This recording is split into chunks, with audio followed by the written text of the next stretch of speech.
Thank you so much, dear audiences in home and abroad.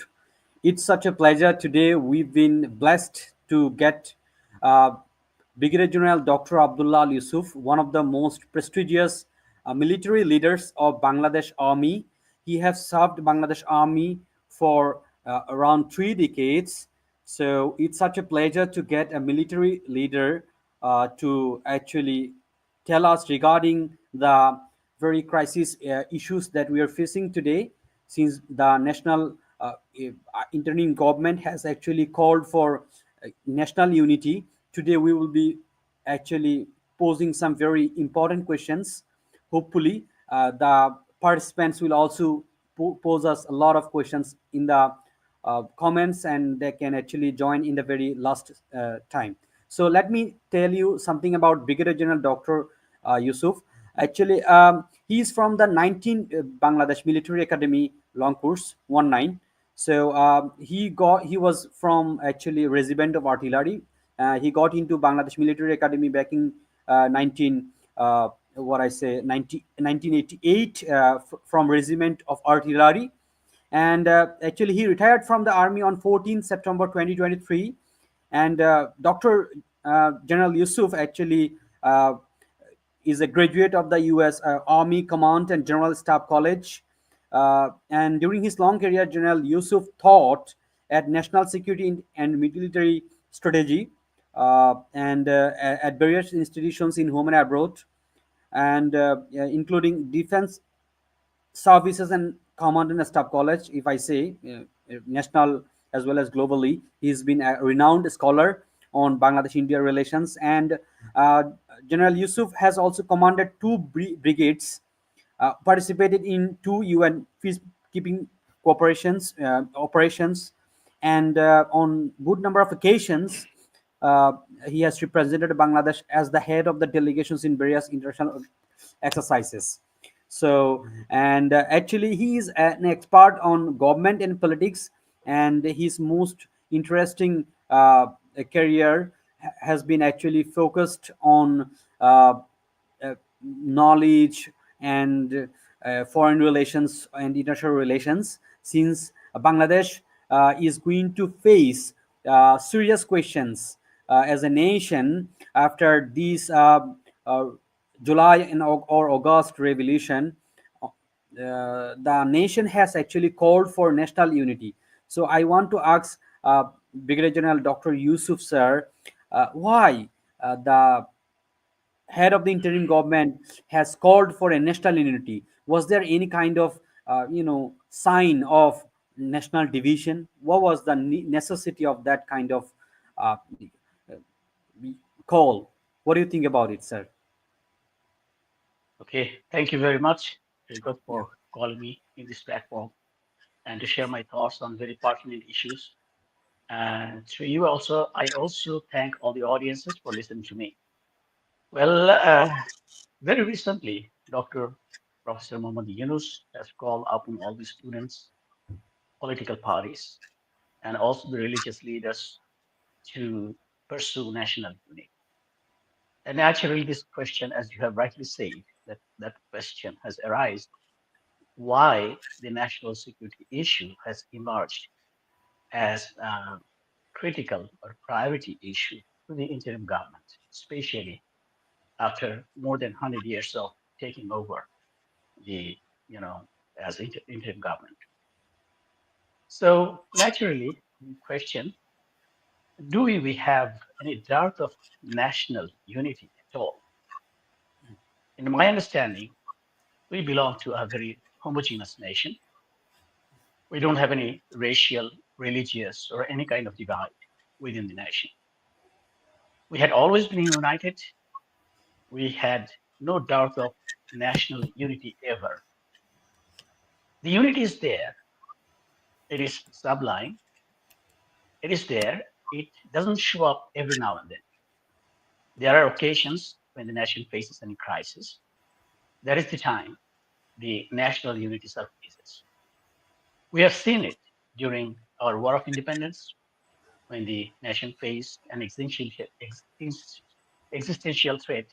At the time, the whole nation, regardless of the religion, or any other identity. We became united to fight against the occupation forces. And then we became independent.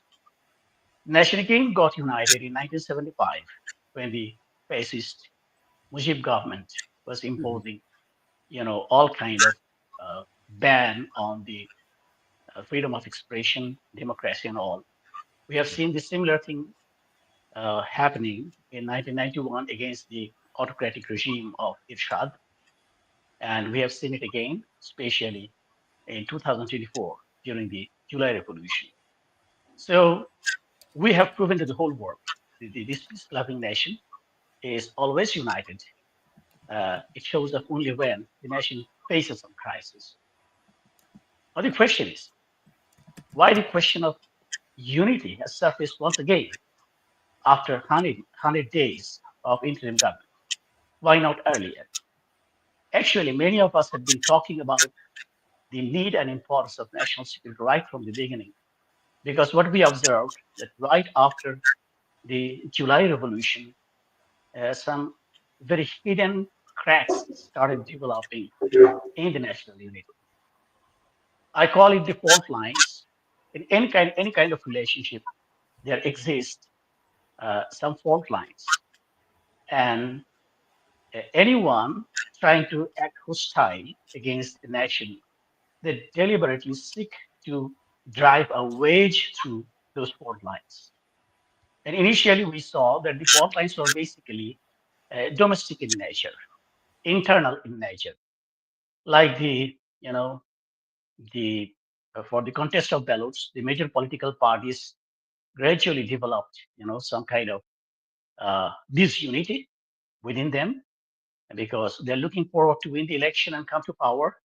So we started observing some kind of, misunderstanding or, bifurcation of the, attitude between the major political parties. And then we also observe that the students who have literally sacrificed their everything to bring this new independence, they were looked down upon by some quarters. They were discredited on a number of occasions. The social media activists who had been shaping the national opinion against the fascist regime of Hasina, that those social media activists were also put at opposition to the main political parties. There had been many unnecessary debates, very controversies about the various issues between the mainstream media and the social media, between the students and the big, large political parties within the political parties. So we became a little concerned. Then we started talking about unity in various occasions through social media, through different lectures, in various seminars everywhere. But when Professor Yunus finally stepped in, this is a different situation.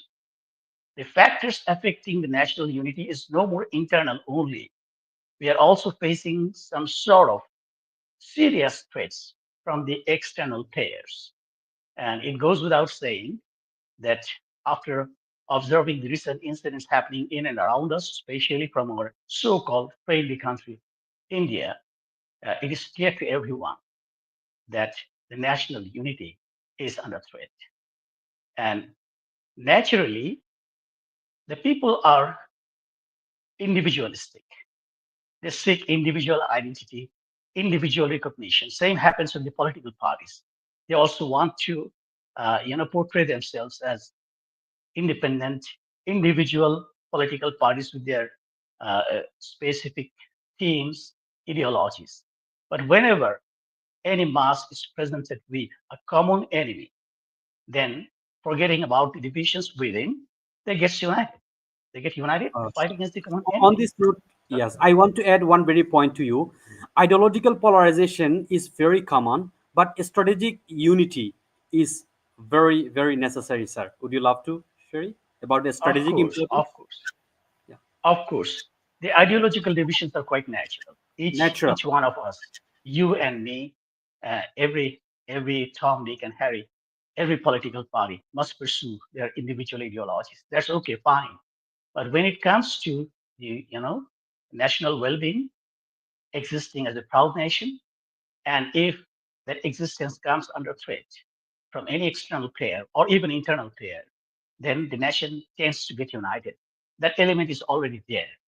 So probably the reason why Dr. Yunus has raised this issue, he has brought it to the forefront of the entire policy, that means calling upon the students, political leaders, as well as the religious leaders to remain united. The main reason is the threat, which is clear and visible right at this moment. And the threat emerges from our so-called friendly country, India. So from that point of view, I would like to actually sarcastically thank Mr. Modi that he has created a situation which has really led us to get united once again. So this was a very timely call from Dr. Yunus.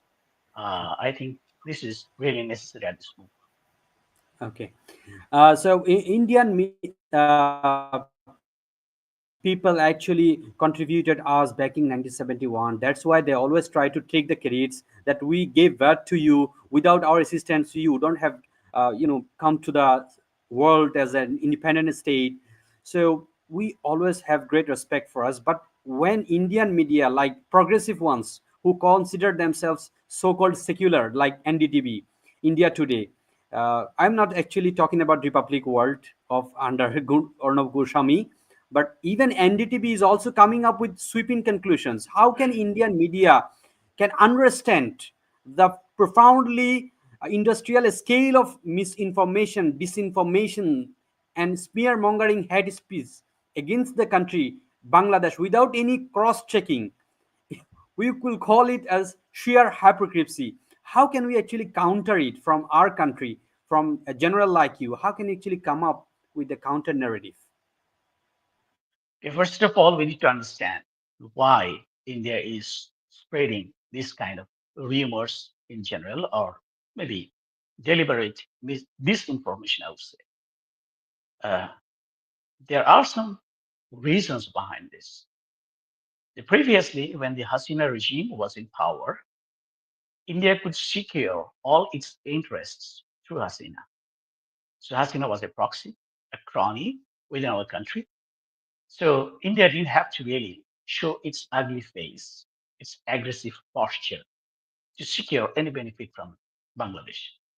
Hasina was there representing their interest, which the ordinary people of Bangladesh understood fully, but was afraid of talking about it. For other definite reasons, there have been the forced disappearances, the murders, and then the extrajudicial killing, and so many things which kept people too much, pretty much suppressed. So people didn't really come out with all this. But everyone realized that India is taking a lot of undue privileges from Bangladesh using Hasina. So when Hasina was removed, there was a vacuum. India had to look for some alternative. And as usual, as they always they play the game, they started playing the minority cards. That was the only remaining issue they could really exploit. And in Bangladesh, as we all know now today, ISKCON was a so-called religious organization, but in reality, they had been working against the interest of Bangladesh. They had been, plotting a lot of terrorist, activities within Bangladesh, but they were like a sleeper agent. They didn't have to come out until Hasina was off. So Yeah, when Hasina went out, India had to nurture this sleeper agent, this yeah, apparently docile agent, ISKCON, to secure their yeah. interests from Bangladesh. So they Sorry, had to it's yeah. stay, yeah, Okay, when they you had to actually stage some drama. yeah.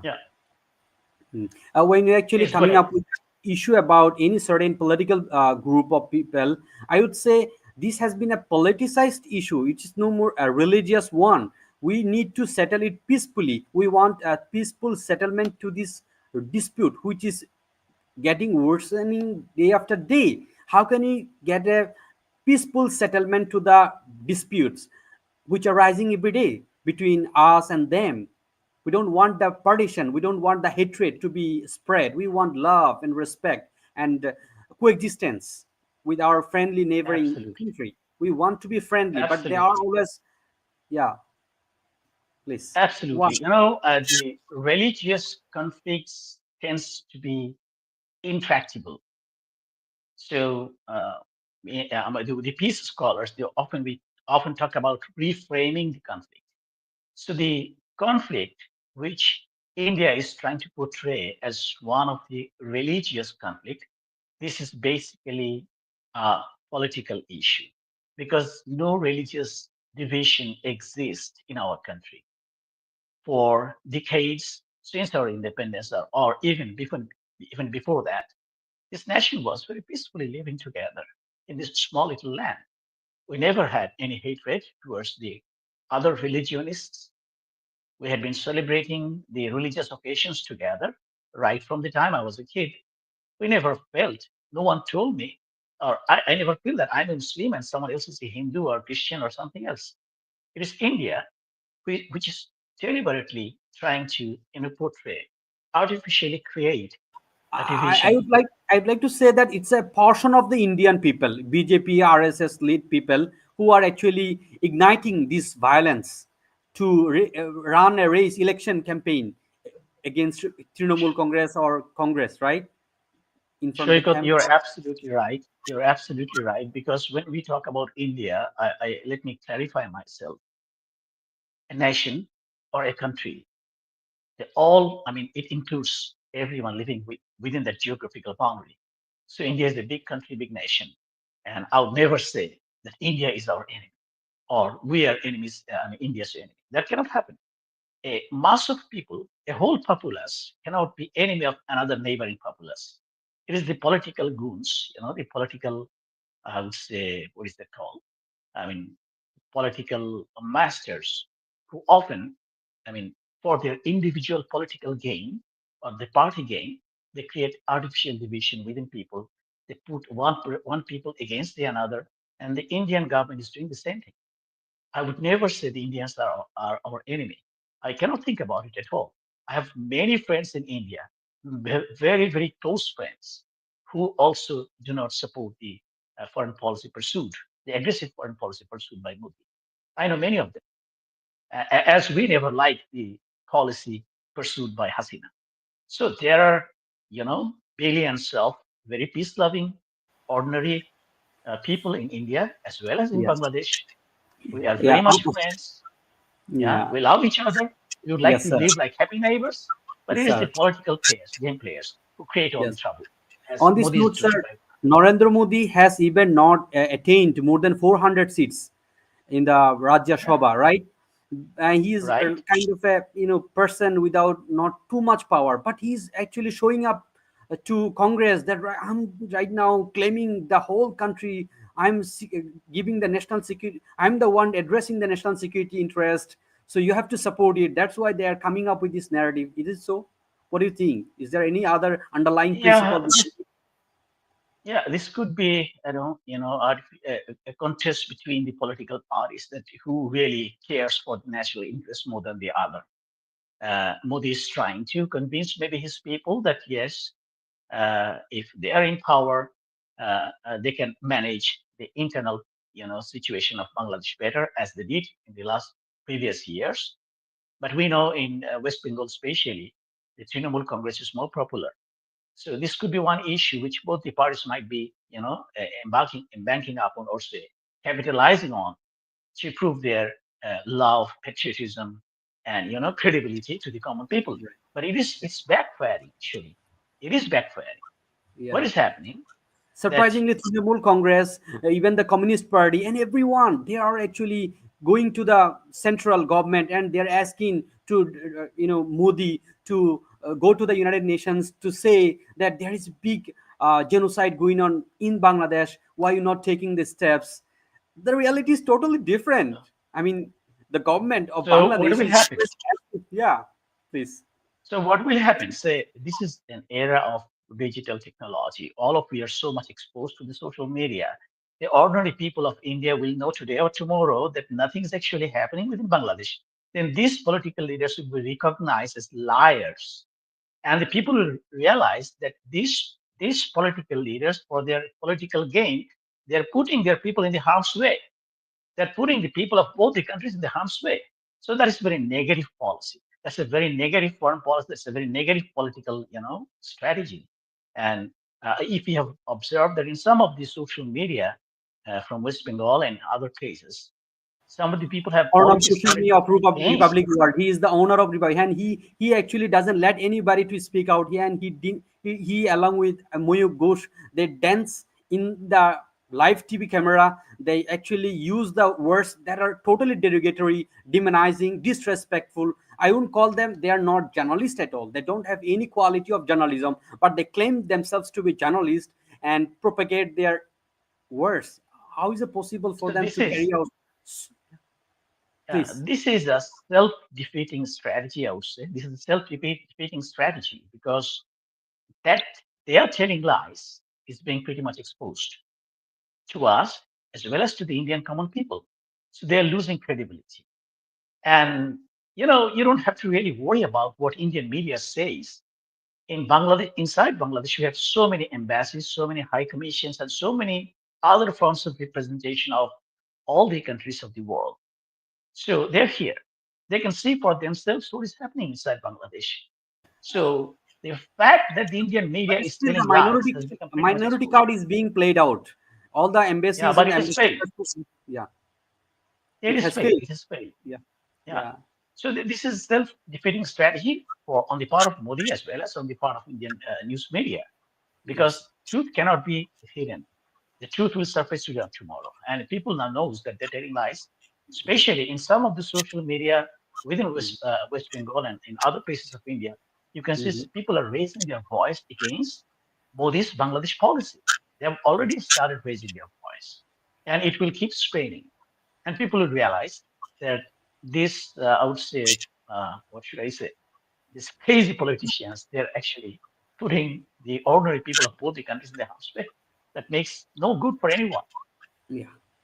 Yes, sir. Okay. Okay, now let's move on to international foreign policy issue, or specifically India's foreign policy under Shiv Shankar, Joy Shankar.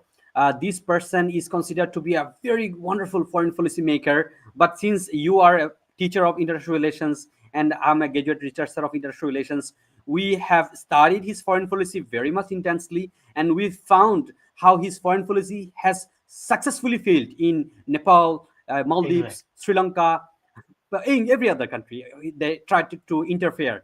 So it has backfired very severely. Can you actually feel like that it may be tantamount to any kind of conflicting situation when they failed seriously when it comes to implementation of their foreign policy in their neighboring countries like Bangladesh and others? What do you think about it?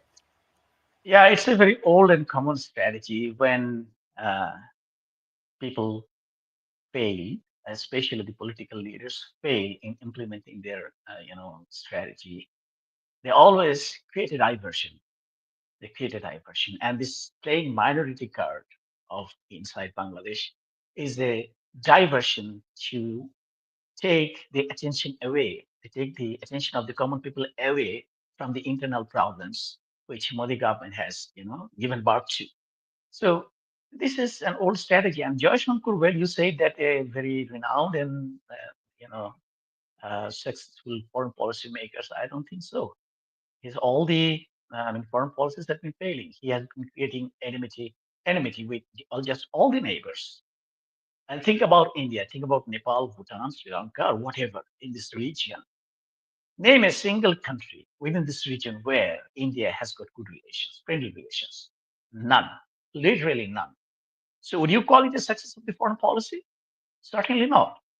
This is the total failure of the foreign policy. You cannot just live peacefully in this world by creating enmity with just everyone, all of your neighbors. So that's, I would say, that's a futile and this is a very frustrating, devastating foreign policy. I hope they will realize. Since both of us have agreed that they have successfully failed in their foreign policy, so is it going to be disastrous, and they going to face a 3.5 point of war, like war from China, Pakistan, Seven Sisters, and Bangladesh on three fronts at the same time? Is it going to be something like that for them? Will they be No, able I to? don't think so. Yeah. They are not stupid enough to go for military operations. I'm pretty much sure. I mean, if you talk about war, are we facing any war threat? Before that, we got to understand how do you define war. war is not just military operations, combat operations. War can be fought on multiple fronts. Right at this moment, they have, they have unleashed a media war against us, a psychological war, an economic war. These are also different kinds of wars. But land invasion, sorry, I don't think the Indian policymakers or security analysts will ever be, stupid enough to go for this land invasion because there is a question of impact management or crisis management. Let's say, consequence management. The geopolitical consequences or impact any such land invasion is going to create, India doesn't have the ability to contain that, to manage that. So I don't foresee any kind of land invasion. Those are actually some rhetoric, uh, unfounded rhetoric, I would say. These informations, just to, there are reasons for this. I mean, right at this moment, what is happening within Bangladesh, since the law and order situation collapsed after the revolution when the interim government took over. So the military was employed, or military has been employed to take care of the internal security situation, the law and order situation.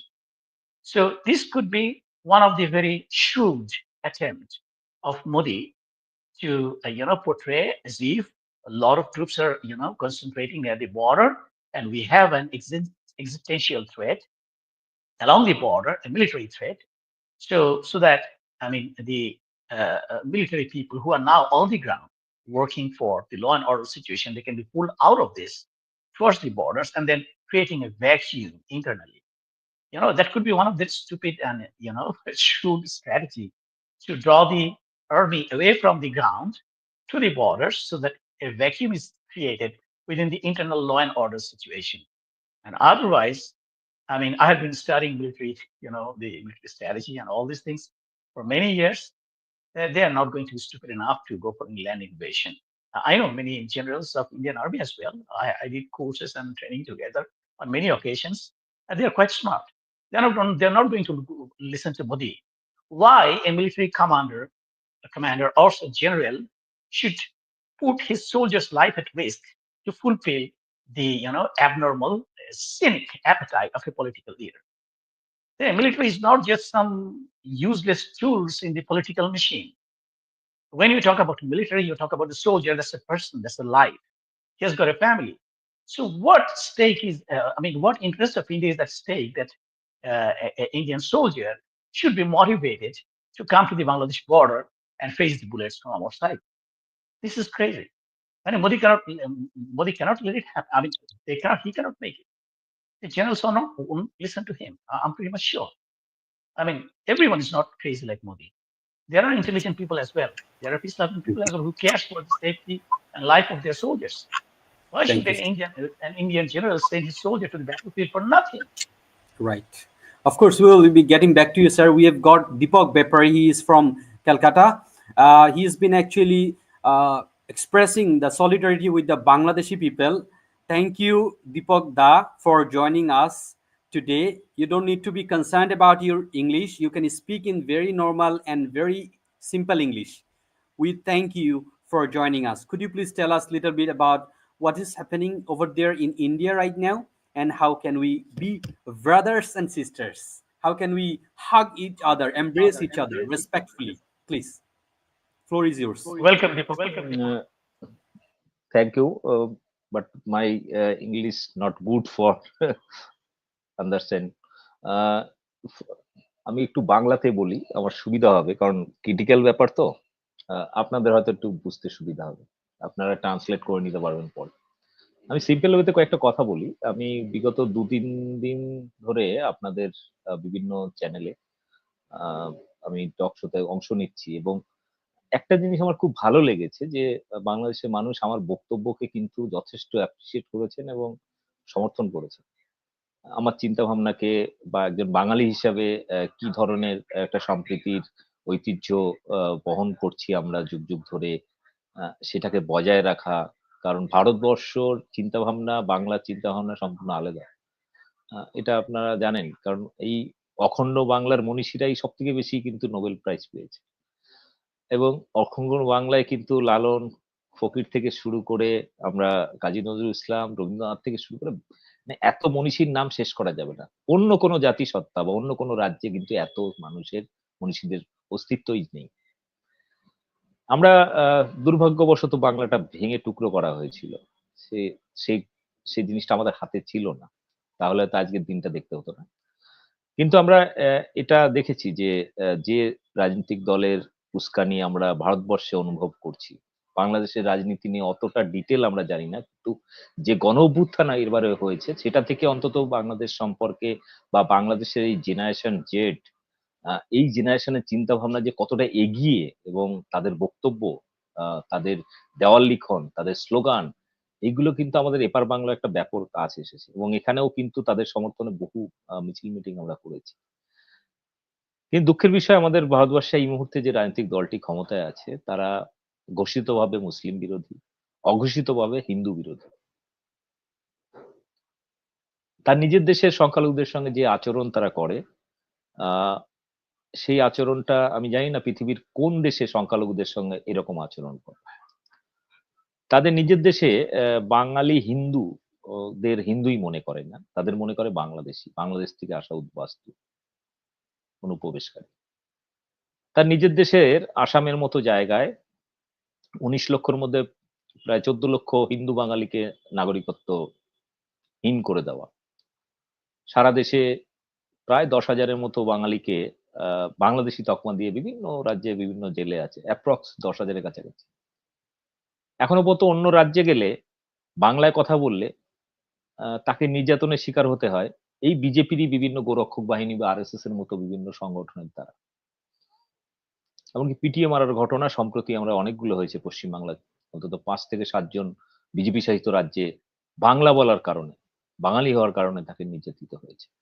ফলে BJP যে একটা বাঙালি বিরোধী দল সেটা আমরা যেন অনুভব করি। আমি জানি না বাংলাদেশের মানুষ কিভাবে অনুভব করেন। এই কারণে আমি ১ম দিন থেকে বলছিলাম যে বাংলাদেশে অনেকে ভারত বিরোধী আ বিভিন্ন ধরনের কথা বা ভারত শব্দটা উচ্চারণ না করে সরাসরি মোদী সরকার, বিজেপি সরকার এরকম ভাবে করলে আমার মনে হয় যে বিজেপিরও অসুবিধা হবে। যে দেখো বাংলাদেশে ভারত বিরোধী স্লোগান দিচ্ছে।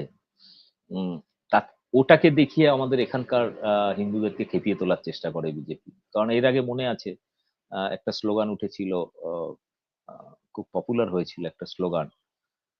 সেই স্লোগানটা দেখিয়ে এখানে বারবার ন্যারেটিভ তৈরি করা হয়েছিল। দেখো হিন্দুদেরকে তাড়িয়ে দেওয়ার জন্য ওই স্লোগানটা ওরা দিচ্ছে। তারা ভারত বিরোধী। কিন্তু আজকে ভালো লেগেছে। আজকে আ আ একটা হিন্দুদের বড় মহামিছিল হলো। আজকে দেখলাম বিকেলে।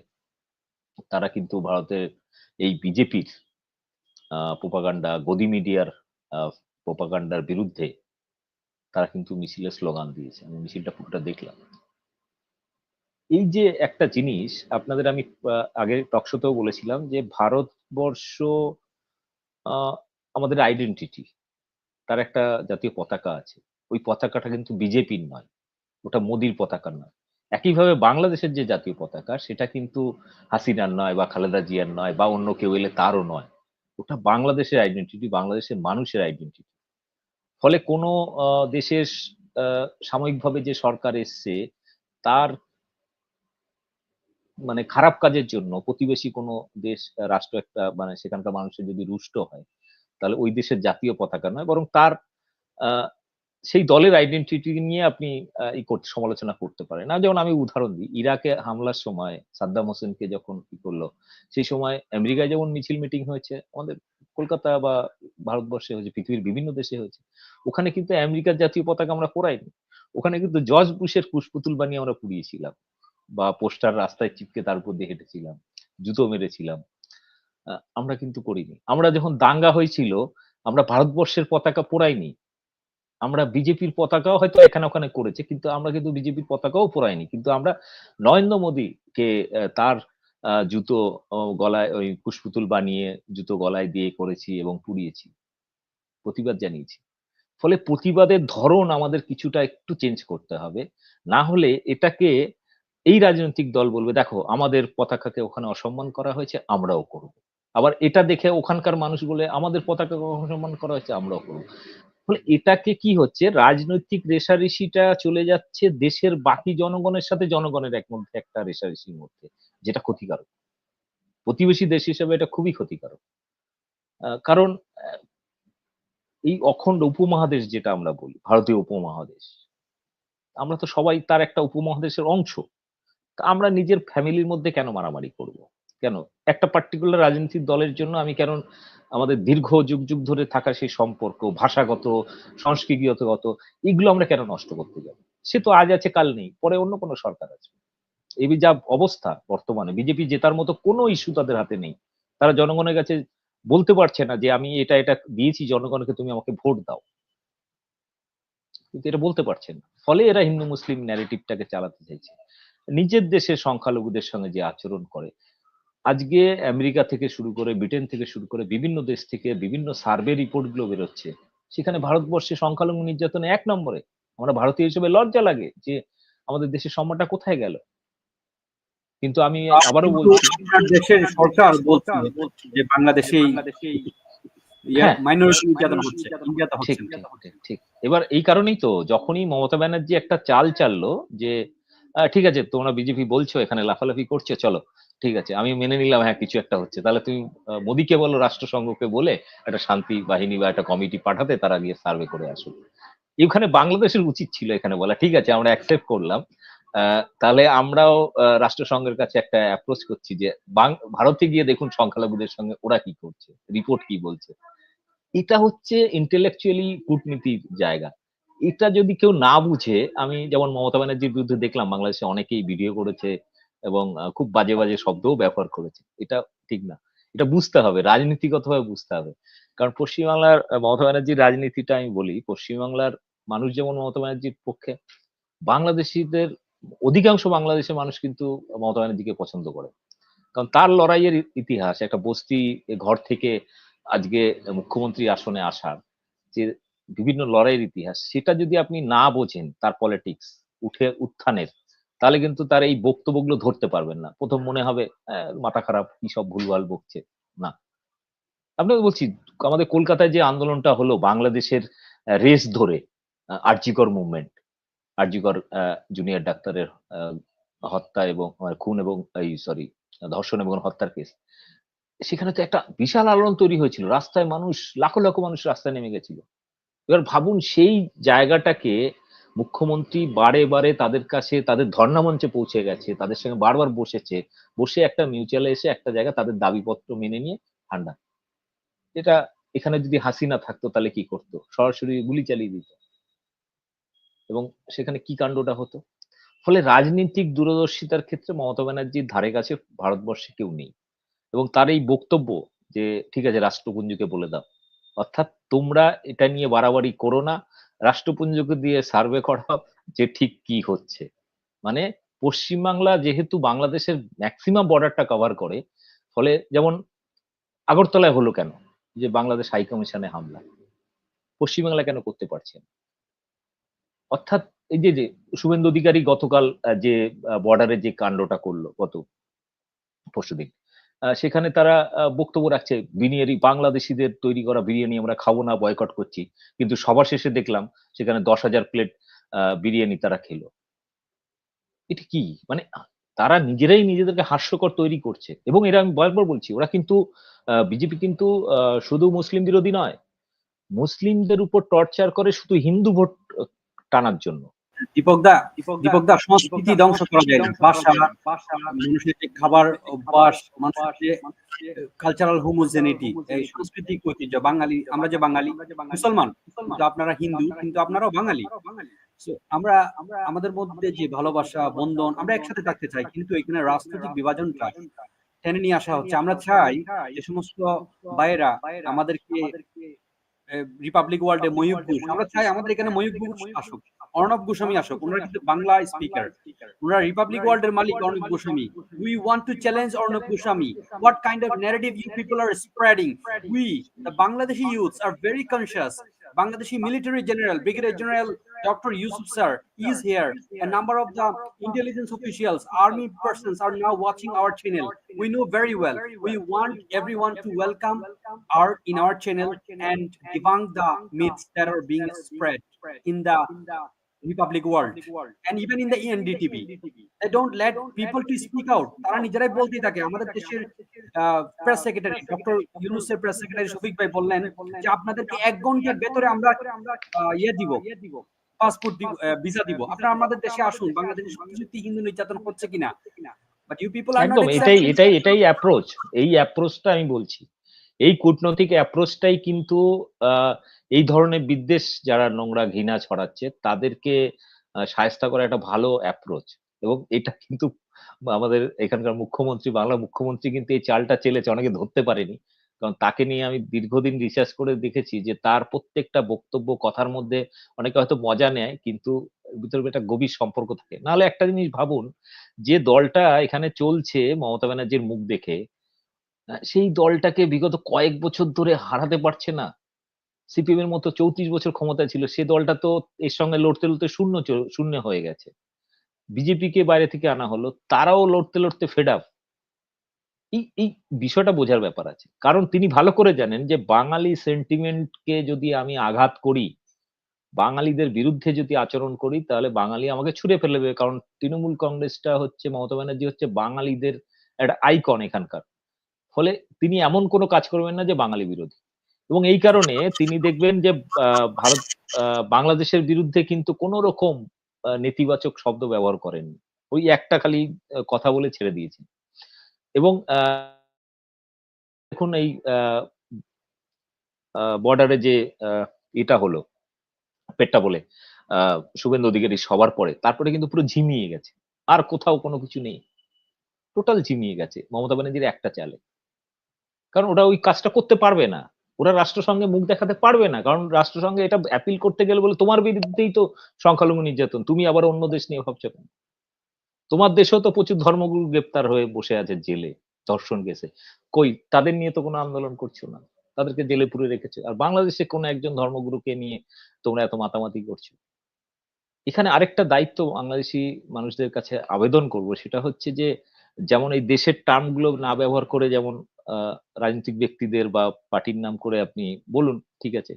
উল্টো দিকে সংখ্যালঘুদের মধ্যে একটা আতঙ্ক তৈরি হয়ে গেছে এইখানকার এই প্রচারে।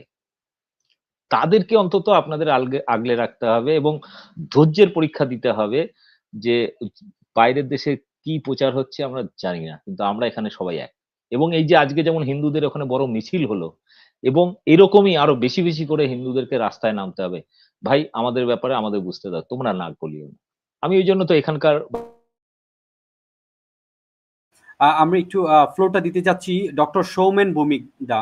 আপনি কি আছেন? প্লিজ প্রশ্নটা করুন। আমাদের ব্রিগেডিয়ার জেনারেল আব্দুল্লাহ ইউসুফ আছেন, দীপক ভাই আছেন। You can actually ask question in English or Bangla you want. Please Soumen দা, প্লিজ বলুন। আচ্ছা, বাংলাতে প্রশ্ন করছি। আমাকে আচ্ছা, মানে দীপক ব্যাপারী দাদা, আপনি কি বাংলাদেশী না ভারতীয়? আমি বুঝতে পারছিলাম না। আমি ভারতীয়। আপনি হিন্দু না মুসলিম? হিন্দু না মুসলিম? আমার নামটা দেখে কি মনে হয়? দীপক ব্যাপারী। এটা আমার ধারণা আপনি মুসলিম। আমার ধারণা মানে আপনার ধারণা? কেন ধারণাটা হলো আমি শুনি একটু। কারণ হচ্ছে ব্যাপারী অনেক মুসলিমদের টাইটেল। আচ্ছা, আমি তো বলবো যে মন্ডল, বিশ্বাস, চৌধুরী এরকম বহু মুসলিম আছে, তারা তো কনভার্টেড, অর্থাৎ শূদ্র। আমাদের হিন্দু কাস্টের যে একদম নিচু শূদ্র থেকেই কনভার্টেড হয়ে মুসলিম হয়েছেন। হ্যাঁ, মানে যত বাংলাদেশে মুসলিম আছে তাদের 90%ই হতেছে পুরোপুরি হিন্দু ছিল আর কি। হ্যাঁ, তো বলছি তো, এটা তো ফ্যাক্ট, ইতিহাস। আমি হচ্ছে আপনার কথাগুলো শুনছিলাম, সেজন্য আমি জিজ্ঞেস করলাম। আমি মুসলিম নই, প্রথমত আমি বলে দিই আমার পরিচয়। আমি 4 বছর বয়স থেকে যখন একটু বুঝতে শিখলাম, তখন থেকে আমি ধর্মকর্ম মানা ছেড়ে দিয়েছি। আমি মানুষকে মানবতায় বিশ্বাসী এবং আমি কোনো রকম ধর্ম আচরণ করি না। কোনো ধর্মের বিরুদ্ধে ঘৃণাও নেই। আমার সাথে ছোটবেলা থেকে বড় হয়েছি, আমাদের পাশের গ্রাম মুসলিম গ্রাম ছিল। আমার জন্ম নদিয়া জেলায়। তাদের সাথে পড়াশুনো, ওঠা বসা যেমন ছিল। শহরে এসেছি 8-10 বছর বয়সে। তারপরেও পড়াশুনো খ্রিস্টান মিশনারি স্কুলে। সেখানেও আমাদের হিন্দু, মুসলিম, খ্রিস্টান সমস্ত সম্প্রদায়ের ছেলেমেয়েদের সঙ্গে বড় হয়েছি। ফলে বাকি ছোটবেলা থেকে ক্লাস 5-6 থেকে বিভিন্ন রকম সায়েন্স ক্লাব, বিজ্ঞান সামাজিক আন্দোলন, পরিবেশ আন্দোলন, সচেতনতা ইত্যাদি ভাবে বড় হয়েছি। ফলে তারপরে তো বিভিন্ন সামাজিক বড় বড় মুভমেন্ট করা, সোশ্যাল অ্যাক্টিভিস্ট হিসেবে ওই ছোটবেলা থেকেই পরিচয় এখানে। সোমেন দা প্লিজ আপনি ফলে বলুন। আমার কাছে ধর্মটা আইডেন্টিটি নয়। আমার কাছে বাংলাদেশের বাঙালি যেমন বাঙালি, এখানকার বাঙালিও বাঙালি। ঠিক আছে, আমি প্রশ্ন করছি brigadier general doctor Abdullah Al Yusuf ওনার কাছে। আচ্ছা, তো আমি আজকে শুনলাম যে ইউকের গভর্নমেন্ট বাংলাদেশের সতর্কতা জারি করেছে বাংলাদেশের 3টা পার্বত্য অঞ্চলে, এবং হচ্ছে সাজেকে অনেক পর্যটক আটকা পড়েছে, ওখানে গোলাগুলি হচ্ছে। তো বাংলাদেশের 3টা পার্বত্য জেলা কি বাংলাদেশ থেকে এখন বিচ্ছিন্ন হয়ে যাচ্ছে কিনা? আচ্ছা, এটা কি আপনি ইংরেজিতে আলোচনা করবেন নাকি বাংলাতে? যদি আপনি বলেন আমি ইংরেজিতেও প্রশ্ন করতে পারি। Please, it's better if we actually speak in English because we are supposed to speak in English the whole time because we want our speech to be understood by the Indian people like you, right? I think you are speaking all the way from India, right? No, I'm from Bangladesh. I'm from Dhaka. Very nice to know, Dr. Shomenda. So I think the floor is yours. Please speak in English, Dada. My question is to Mr. Abdullah Al Yusuf, the Brigadier General. Yes. I want to ask you whether the Chittagong Hill Tracts is going to be separated from Bangladesh very soon, because I have known today that there is a separatist movement in Chittagong Hill Tracts, and right now the tourists who are stuck in Sajek, Khagrachori, the Bangladesh army is going there and they're trying to evacuate these tourists. So please, can you please tell me what's going on there? Thank you. Am I audible? Okay. Yes. Okay, thank you so very much for the question. Well, these are the kind of deliberate disinformation which some of the media really is spreading, and the intention is quite understood. The intention is to create a sort of unrest and unnecessary fear to agitate people and to, just to create an anarchy. If you have anyone, any friend known in any of the three hill districts, why don't you just make a phone call and confirm if anything is happening there? Nothing is happening. This kind of narrative is being propagated by the Indian, especially the Indian media, and some of the Indian cronies, proxies within Bangladesh. Through social media, they spread this kind of rumors. You think if something like that would happen, I would not be feeling so comfortable sitting with you and taking part in this talk show. I would be totally concerned at this moment. So, looking at my very peaceful demeanor, you can understand nothing is actually happening in CHP. And the thing which they are being trying to portray as separatist movement, unfortunately for them, unfortunate for us, in Chittagong Hill Tracts, we don't have any separatist movement right at this moment. We never had. Very initially, at the time of M.N. Larma, under his leadership, there had been some separatist sort of movement at a very minor scale, which was very successfully controlled by the armed forces, army especially of Bangladesh. And we went through a very, very scientific, very methodical, very positive counterinsurgency operations. We did nominally any kind of military operations. Mostly we went for a pacification program. We tried to bring the so-called, backward track into the, political mainstream, the mainstream development of the army. I myself had been a zone commander in one of the zones of Chittagong Hill Tracts. We have always tried to make them feel that you are no separate from us. Rather, they're more than equal. The basic, kind of, questions or demands they often raise that they are backward track. But if you take statistics in Chittagong Hill Tracts right at this moment, the tribal people are more privileged in every sense than the Bengali people living there. And since we were students, we have seen in medical college, in the BUET, in good universities everywhere, they have special quota reserved for them. And now, if you take statistics, there are more number of tribal doctors, tribal engineers, tribal, all the professions you can imagine than the Bengalis. So now the Bengalis have actually become minority in that region. What should be the motivation of the tribal people or the, they call, if you call minority or someone calls them Adivashi, those are very controversial terms. I don't want to really go for those debates, but I would say them tribal people or say hill people. And what should be the motivation for them to try and get separated from Bangladesh? They're quite peaceful there. They're getting all kind of amenities. Their privileges and their all the demands are being better fulfilled than those neglected Bengalis. If there would have been a separatist movement, there should have been from the Bangladeshi side, I mean the Bengali side. You know that if you want to just buy a piece of land, if you want to start a business, if you want to do some kind of entrepreneurship in Chittagong Hill Tracts, you've got to secure permission from the regional council, all the Hill District Council. And the Bengalis are actually like second-class citizens in Chittagong Hill Tracts. These are the realities no one really understands. And Yeah. as Shoykot had been saying at the very beginning, so what diplomatic maneuvers we can make to keep everything peaceful and friendly. And I pretty much appreciate the initiative you have taken. Unless and until I have seen Deepak here today, I would not really understand what kind of sentiment, what kind of feeling the people of West Bengal has for us. And this is Uh, the people-to-people diplomacy. This is sir, the, track to sir, diplomacy. for the Yeah. greater good of Dr. Shomenda, we want to say I and Dr. Brigadier General Yusuf sir both are the students and researchers of international relations, right? We for 5 years of our university life, we continue to study international relations, and he's right now teaching foreign policy and international relations. I'm all the way from Chittagong, and my thesis supervisor was Dr. Kumar Datta, who was a Hindu, and he has been one of the first person to denounce the attack on Kolkata High Commission in India in Bangladesh. So there are a number of progressive Sanatani people. I wouldn't call Hindu. I would say Sanatani to show more respect to them. We want to love each other. We want to have specific diplomatic relations with each other. Since Bangladesh is now cut off from Calcutta, a lot of people are suffering very badly, and there have been serious disinformation campaign running out from some of the people of Bangladesh who have serious security concerns that since they used to love someone, no issues. You may have political affiliations or love for someone, political leadership, but that doesn't mean that once your leaders have left, you should be totally orphaned and be, living in a vacuum and spread false information to the world.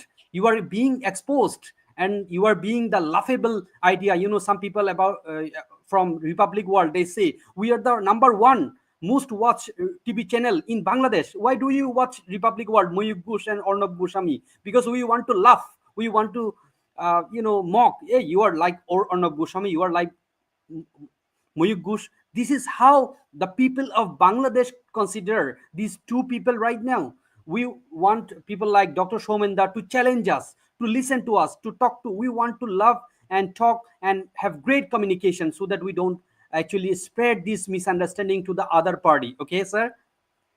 So Okay, right now, thank you. Shomenda, would you love to see challenge us? If we are Yes, yes, mistaken, yes, yes, please tell us we are mistaken. yes. We I have, appreciate Dr. I have, I have two other questions to Brigadier General Dr. Abdullah Yusuf.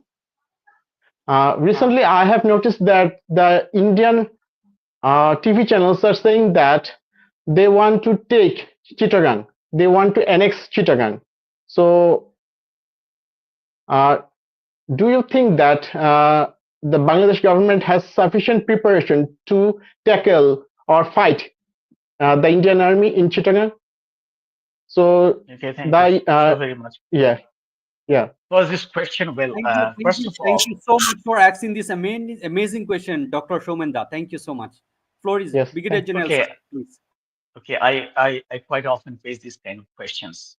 People keep asking me, my friends, through social media and individually, that if India attacks Bangladesh, is Bangladesh armed forces able to defend the country? First of all, it is absolutely an insane idea, unrealistic idea that India is going to invade, go for land invasion within Bangladesh, be it Chittagong, Hillcrest, Chittagong, or be it Rangpur. These are some of the older generation of military strategies. They often talk about this chicken neck and carving out a portion of the northern part, widening the Siliguri corridor. They sound quite, what is that called? I mean, they they excite people, and the people who propagate this kind of words, they try to portray themselves as military intellectuals. Those are medieval time thinking, no civilized nation. Despite everything Modi is doing, I still consider India to be a civilized nation because India is not about Modi only. As Deepak has very rightly said, people live inside India, like you and me. Peace-loving people are there. Their families, they love to be very comfortable with the neighbors. So when you say India is going to invade and take out Chittagong, I mean, what do you mean by India? There could be some crazy idea or crazy thoughts among people like Ojit Doval or like, say, Modi, but how would they get it done? They will send their divisions, military, army, corps against Chittagong. That's insane. They cannot do it simply. They don't have the ability, first of all. They're guarding so many borders. They have got borders with China. They have trouble with China in the Doklam and Arunachal, other places. They have problem with Kashmir. They have problem with Nagaland. They have Manipur everywhere. So what should be their, why should they have this kind of nightmarish imagination that they will send few divisions and capture Chattogram? And what do they gain by doing that? These are insane ideas. These are absolutely insane, unrealistic ideas. You don't have to really worry about it. And finally, if they ever do, rest assured, we are capable to defend our motherland. You don't have to worry about it. Shominda, do you have any other question, please? Yes, yes. Thank you. Thank you, Mr. Abdullah Yusuf, for your answer. So I have another question. So, do you think if India invades Bangladesh in Chittagong Hill Tracts, the indigenous community of Chittagong Hill Tracts will support Bangladesh or would they support India? I am talking Yes. about the indigenous hilly people who are living there. Okay. Are they pro-Indian or pro-Bangladesh? Yeah, that's a very wonderful question. This is some sort of misunderstanding going on everywhere. If you talk about the indigenous people, first of all, I have got some allergy about this indigenous, this word indigenous. Let me talk about the hill people. Okay. Sir, So this anthropological discourse regarding being indigenous is seriously problematic, and I it's don't really want to get involved in that. That's a yes, detailed it's better discussion. not That's to a get separate into discussion. anthropological discourse. Okay. It's So unending. first of all, just after the fall of Hasina regime, we witnessed some kind of unrest in Chittagong cracks. And as usual, the Hasina and his sponsor, Indian Modi government, tried to portray this thing as a conflict between the hill people and the Bengali people. Actually, it was not that. Within hill people, there are pro-army people also. So this is a very nasty strategy of the befallen army leader that when they're in power, they identify themselves as army league. When they're out of the power, they sometimes identify themselves as Hindus, sometimes as hill people, sometimes as minority indigenous people, so on and so forth. So basically, the unrest being created, or which had been created in Chittagong Hill Tracts after this July revolution, was created by army followers in the disguise of hill people. Hill people, I personally know a person who had been teaching in one of the degree colleges of Chittagong Hill Tracts. He happens to be a very close friend of mine, and uh, especially he's a Hindu. He's a Hindu, and I have got very good friendship with him. And I have also, as I said, I had been serving in Chittagong Hill Tracts for quite some time, and more than I think 5, 6 years. There exists no such communal disharmony in Chittagong Hill Tracts, which could, eventually lead to any kind of conflict or war. Sorry, there is no communal disharmony in Chittagong Hill Tracts. Everyone is Bangladeshi. They don't identify themselves as Pahari or Bengali. the the speakers whom you see quite often in the news media and social media, they are the pro-army leaguer faction who, in disguise of kill people, they are basically serving the interests of the fascist Hasina regime and the Modi government. So actually, if you talk about any probable invasion from the Indian side to Chittagong Hill Tracts, I'm more than confident that Hill people, regardless of Hill people, Bengali people, every Bangladeshi citizen will remain united, united like a stone wall against any Indian aggression. Yeah, The thank you, people sir. you see in the Facebook or other places, they Yeah. don't represent the Hill people. They are So on this actually, note, yeah, Mr. Dr. Shomenda, would you love to challenge him, please? Yes, Any more? yes, I want to Yes. challenge. Yes, Yes.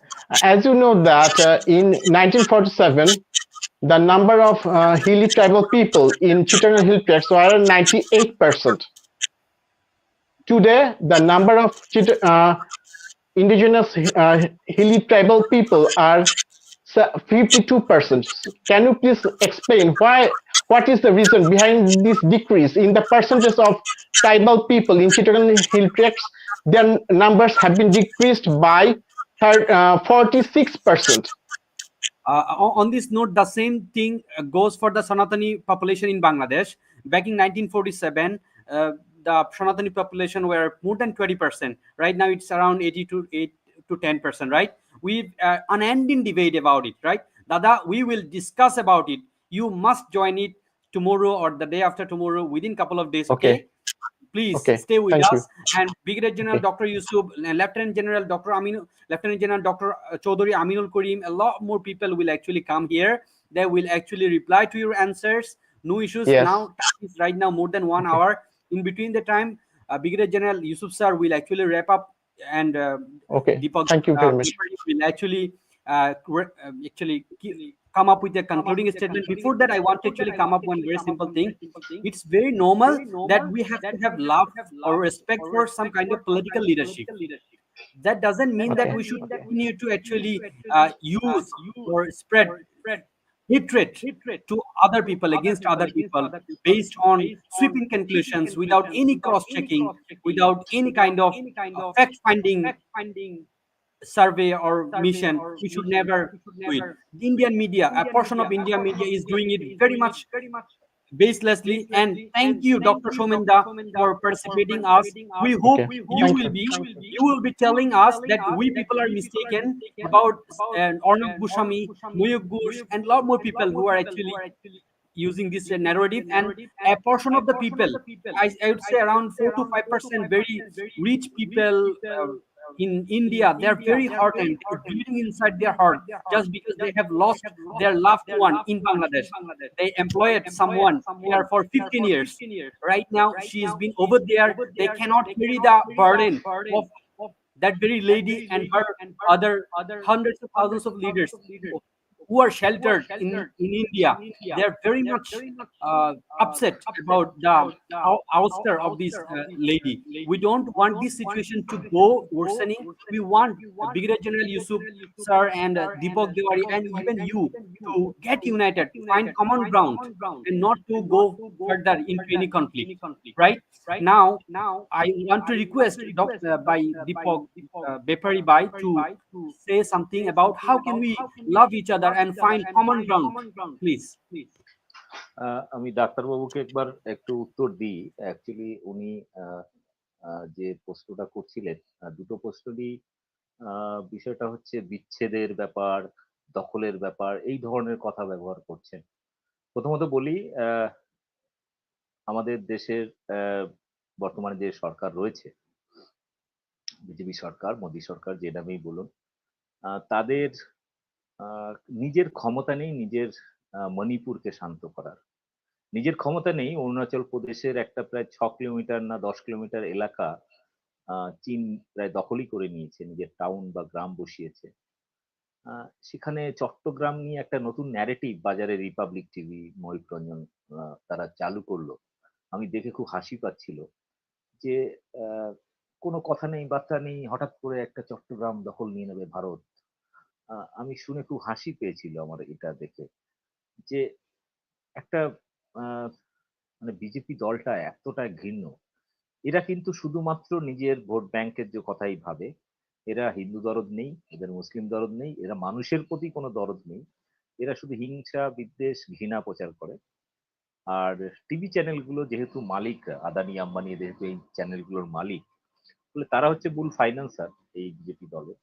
ফলে তারা একই দিকে বিজেপির হয়ে প্রচারটা করছে, আর নিজেদের টিআরপিটা বাড়ানোর চেষ্টা করছে, মানুষকে বিভ্রান্ত করে, মানুষের মগজকে নিয়ে খেলছে। আমি আপনাদের একটু গ্যারান্টি দিয়ে বলতে পারি যে এই জিনিসটা আর ম্যাক্সিমাম টেনে টুনে হয়তো 15 দিন কি 1 মাস চলবে, তারপরে এটা ঠান্ডা হয়ে যাবে। কারণ বাংলাদেশে যে সমস্ত শিল্পপতিরা, তাদের ব্যবসার জাল রয়েছে, ভারতের বিভিন্ন আদানি আম্বানিরও ব্যবসা রয়েছে বাংলাদেশে। আহ, বহু কর্পোরেট সংস্থা যারা তাদের অফিস এবং সেখানে ভারতীয়রা জব করছে। আমি যেটুকু রিপোর্ট পেয়েছি, প্রায় 4 থেকে 4.5 লক্ষ কর্পোরেট আইটি এবং ব্যাংকিং সেক্টরে চাকরি করে ভারত থেকে। তো সেখানে আপনার মনে হয় যে শুভেন্দুর মতো একটা একটা ফালতু আহ, একটা মানে আতপাগল লোক, তার চিৎকারে বাংলার সমস্ত মানুষ হিন্দুরা দলে দলে গিয়ে বর্ডারে ভিড় করবে, বাংলাদেশ দখল হয়ে যাবে, চট্টগ্রাম দখল হয়ে যাবে। আর এটা এটা এটা ভাবা যায়, ইমাজিন করতে পারেন কখন? আমি জানি না এই ধরনের প্রশ্ন মানুষের মধ্যে বা চিন্তা কি করে আসে, আমরা চট্টগ্রাম দখল করে নেব। সামান্য একটা নিজের বর্ডার বিএসএফ কে দিয়ে বাংলাদেশের অনুপ্রবেশ ঠেকাতে পারে না। বাংলাদেশ থেকে হাজারে হাজারে মানুষ পশ্চিমবাংলায় আসছে, তাদেরকে নিয়ে রীতিমতো ছেলে খেলা করছে, যারা দেশভাগের বলি হয়ে এসছে বা 71-এর সময় এসছে। তাদেরকে নাগরিকত্ব যাতে দিতে না হয় তার জন্য আইনগুলোকে এত কঠোর করে দিয়েছে যে আজকে বাংলাদেশ থেকে যদি বিজেপির উস্কানিতে কোনো হিন্দু চলেও আসে, সেই লোকটা একদম ফাটাবাসি পড়ে যাবে। তারা না ঘরকা না ঘাটকা হয়ে যাবে, না এদিকের না ওদিকের। আজকে ধরুন, আজকে আসামের যে মানুষগুলোর নাগরিকত্ব কেড়ে নেওয়া হলো, তাদের কিন্তু ভোট দিয়ে বিজেপিকে জিতিয়েছিল তারাই।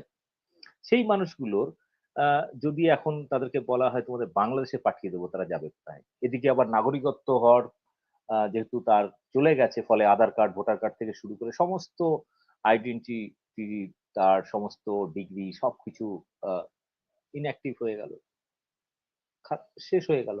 তাহলে সেই লোকটা কি করবে? অর্থাৎ একটা রাস্তার ভিখারি যে অবস্থা, ঠিক সেরকম অবস্থা এরা আচরণ করছে বাঙালি হিন্দুদের সাথে। শুধু এখানে নয়, বিজেপি শাসিত রাজ্যে কোনো বাঙালি গেলে তাকে বিজেপিরই লোকজন পিটিয়ে মারছে। থ্যাংক ইউ তুই সো তো মাচ বাঙালি দাদা। বাংলাদেশ। থ্যাংক ইউ, আপনার অনেক কথা আমরা শুনবো in future. Too much of your narrative is actually adding salt to injury to some of the people. We don't want this. We want your people who are challenging you. We want common platform where everyone will actually challenge each other and love each other based on their differences of opinions, right? We have to be respectful to other opinions. Based on that, we can embrace each other and find a loving world, right? Now we've got political analysis channel. They are telling us about the echo. I'm really sorry, I apologize. I hope it's right now fixed from our side. The last and concluding statement from the side of Brigadier General Dr. Abdullah Yusuf. He is from 19 BMA long course, one of the most senior army generals. He has actually retired just in 2013. So I hope he will be actually telling us how can this interim government actually find security into its hand totally, and if you feel if there are any kind of footholds in the security mechanism, how can they actually better it, please, sir? It's not very, fair to expect Dr. Yunus or the interim government to do everything. I mean, there are, say, we are like almost, so the whole population is there. And what I think is for this, to meet the security challenges, people should work together.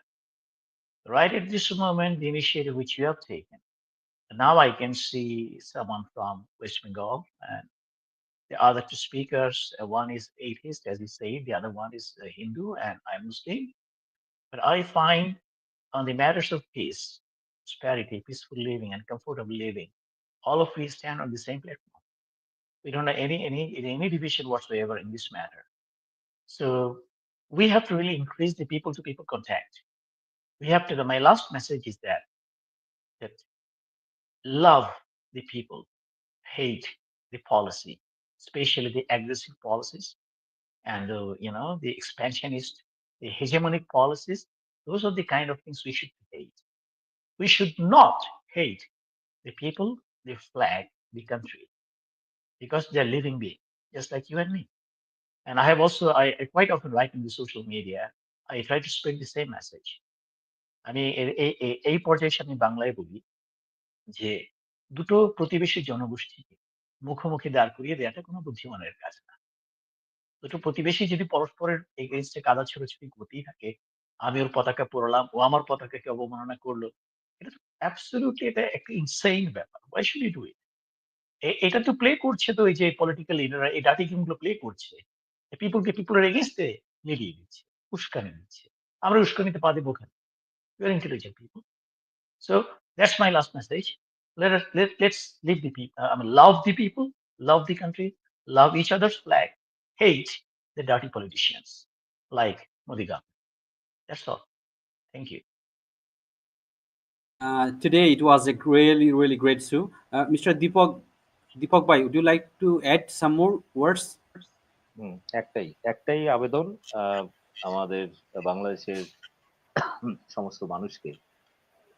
দেখুন, বাইরে কোনো একটা দেশকে ধরুন আপনার উস্কানি দিল বা কোনো একটা রাজনৈতিক দল উস্কানি দিল, আপনি নিজেদের মধ্যে মারামারি করবেন বা আপনি সেই দেশটার বাকি যে মানুষ রয়েছে তারা তো প্রতিনিধিত্ব করেন ওই পার্টিটার, বেশিরভাগ মানুষ তো তার বিরুদ্ধে, তারা নিজেরাই বিরক্ত সেই পার্টিটার। তাদের কোনো একটা নেতা উস্কানি দিল আর আপনার ওখানে ই করলেন, তারা চাইছে বাংলাদেশে সংখ্যালঘুদের একটা দুটো লাশ পড়ে যায়, তাহলে সেটা নিয়ে এদের দীর্ঘদিন রাজনীতি করতে সুবিধা হবে। কিন্তু তারা অ্যাকচুয়ালি চায় না, তারা চায় এটাকে নিয়ে কিছুদিন তারা এটা নিয়ে লাফালাফি করবে, মিডিয়া টিআরপি বাড়াবে, তাদের ভোটের জন্য একটা বাজার তৈরি হবে। কিন্তু তাদের মূল বাজার যেটা, সেটা হচ্ছে বাংলাদেশে যে সমস্ত শিল্পপতিরা ব্যবসা করেন বা বাংলাদেশের কারণে আমাদের কলকাতা বা ভারতবর্ষে যে পর্যটন, মেডিকেল এবং বিভিন্ন বাজার চলে, সেইগুলো কিন্তু মার খাচ্ছে। ফলে ব্যবসায়ীরা কিন্তু ক্ষুব্ধ। আপনি খালি কলকাতার নিউ মার্কেটের কথা বলি, সেখানে হোটেলগুলো খা করছে, যে হোটেলগুলো বেসিক্যালি বাংলাদেশি পর্যটকদেরকে বেশি সমাদর করেন। আর বাঙালি ব্যবসায়ীরা চাইবেন যে বাঙালি পর্যটকরাই বেশি আসুন, কারণ একটা আত্মীয়তার সম্পর্ক হয়ে যায়। এই কারণে আমি অনুরোধ করব যে এই ভুলটা করবেন, যে আমি ভারতবর্ষে কোনো হিন্দু নেতা উস্কানি দিচ্ছে, চলো এখানে দুটো হিন্দুকে শায়েস্তা করে দিলাম, এই ভুলটা করবেন। এটা কিন্তু মারা। Yes, okay. Thank you so much. Right now, আমরা অনেকক্ষণ এগিয়ে গিয়েছি। আমরা সৌহার্দ্য এবং ভালোবাসার মধ্য দিয়ে থাকতে চাই।